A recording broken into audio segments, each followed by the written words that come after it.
இயேசு கிறிஸ்து நாமத்தின் நன்மையின் வாழ்த்துக்களை தெரிவித்துக் கொள்கிறேன். தெரிந்துகொண்ட சங்கீதத்தின் புத்தகம் 12ஆம் அதிகாரத்திலிருந்து ஒரு சில வசனத்தை தியானிப்போம். எவனுடைய மீறுதல் மன்னிக்கப்பட்டதோ, எவனுடைய பாவம் மூடப்பட்டதோ அவன் பாக்கியவான்.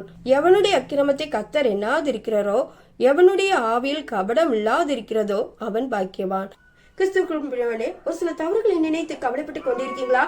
எவனுடைய பாவம் மூடப்பட்டதோ அவன் பாக்கியவான் என்று இருக்கும்போது நீங்கள் அதை நினைத்து கவலைப்படாதீங்க. பேசும்போது ஒரு விதமாகவும், வேறு சில பேர்கிட்ட பேசும்போது வேறு விதமாகவும், நேரில் பேசும்போது நம்முடைய ஆவியில் வேறு விதமாக திங்க் பண்ணிட்டு இருப்போம். அப்படி திங்க் பண்ணாம வஞ்சனையோடு செயல்படாமல், வேறுபாடின்றி செயல்படாமல் நம்ம செயல்படும் போதுதான் பாக்கியவான்களாய், பாக்கியசாலிகளாய் திகழ முடியும். அப்படி செயல்படணும். நம்முடைய வாழ்க்கையில எந்த காரியம் ஒருவேளை நேரில் பேசும்போது ஒரு உதட்டளவு நம்ம வெறுமையா பேசிக்கிட்டே இருப்போம். ஆனா மனசுக்குள்ள வேறு விதமாக திங்க் பண்ணிட்டு இருப்போம். அப்படி இல்லாதபடி நம்ம செயல்படுவோம்.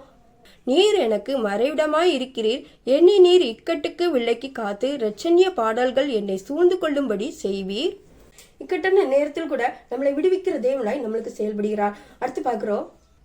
நான் உனக்கு போதித்து நீ நடக்க வேண்டிய வழியை உனக்கு காட்டுவேன், உன்மேல் என் கண்ணை வைத்து உனக்கு ஆலோசனை சொல்லுவேன். நம்மளும் ஒரு சில காரியத்தில் முடிவெடுக்க தெரியாமல் எந்த பாதையை நோக்கி செல்லும் சொல்லி இருக்கும்போது தேவன் நம்மளுக்கு போதித்து வழி நடத்துகிறார். அது மாத்திரமல்ல, யார் மூலமாவது நமக்கு தகுந்த ஆலோசனை கொடுக்கிறார். அந்த ஆலோசனை மூலமாக தேவனுடைய வழி நடத்தல் நம்மளுக்கு சரியாக புரிந்து கொள்ள முடியும். உங்களுடைய வாழ்க்கையில் செயல்படுங்க. எந்த காரியத்திலும் யாரையும் அலட்சியம் பண்ணாமல் அந்த ஆலோசனையை ஏற்றுக்கொள்ளுங்க. அந்த ஆலோசனை ஏற்றுக்கொள்ளும் போது தேவன் கொடுக்கிற ஆலோசனையாக நம்ம ஏற்றுக்கொள்ள வேண்டி அதன்படி செயல்படும் போது தேவன் நமக்கு ஒரு மகிமையான காரியங்களை செயல்படுத்துவார். அடுத்து பார்க்கிறோம். வாரினாலும் கடிவாளத்தினாலும் வாய் கட்டாப்பட்டால் ஒழிய உன்கிட்ட சேராத புத்தியில்லாத குதிரையைப் போலவும் கோவேறு கழுதையைப் போலவும் இருக்க வேண்டாம். துன்மார்க்கனுக்கு அநேக வேதனைகள் உண்டு, கர்த்தரை நம்பியிருக்கிறவனையோ கிருபை சூழ்ந்து கொள்ளும்.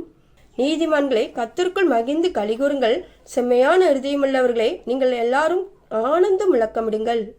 நீதி நியாயத்தை விரும்பி அதை பின்பற்றி கர்த்தருக்குள் விசுவாசியா இருக்கும்போது ஏன் சோர்ந்து இருக்கணும்? நீங்க சோர்ந்து இருக்காமல் கர்த்தருக்குள் ஒரு விசுவாசியா இருக்கும்போது நீதிமான்களை கர்த்தருக்குள் கலிகூறுங்கள் என்ற வார்த்தையின்படி உங்களுடைய வாழ்க்கையிலும் கர்த்தருக்குள் மகிழ்ந்து கலிகூறுங்க. எந்த சோதனையா இருந்தாலும், எந்த பிரச்சனையா இருந்தாலும் தேவன் மீன் அந்த பாடத்தை போட்டுவிட்டு, அந்த கலக்கத்தெல்லாம் எடுத்துப்பட்டு, அந்த பயத்தெல்லாம் எடுத்துப்பட்டு நீங்கள் கர்த்தருக்குள் புதுப்பிச்சு கர்த்தருக்குள் மகிழ்ந்திருக்கும் போது தேவன் மகிமையான காரியங்களை உங்களோடு இருந்து வழி நடத்துவார்.